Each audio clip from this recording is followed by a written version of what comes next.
There's been a lot of volcanic activity in 2018. Mount Mayon in the Philippines erupted in January. It continued for over a month. The Philippines is one of the world's most disaster-prone countries.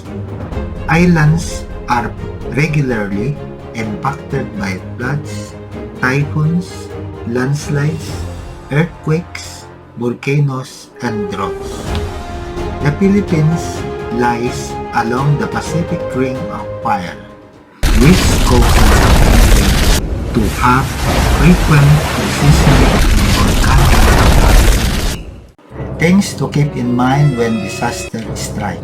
Listen to the news on the radio or watch television about the coming disaster. When notified by the authorities, evacuate immediately with an emergency kit. Teach family members where and how to turn off electricity, gas, and water supplies. Find out emergency exits, the easiest way to get there. Implement what was learned from the earthquake drill, fire drill, rescue operations, and disaster management seminar. Coronavirus safety measures. Number 1. Wear face mask, face shield before going out. Number 2. Bring your own personal hygiene kit. Use alcohol every time you touch a surface. Number 3. Wash hands at least 20 seconds.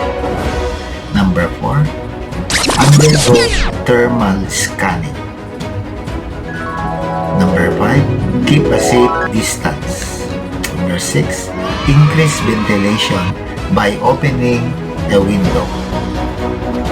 By following these simple steps, we can prevent or otherwise limit the potential damage to life and property.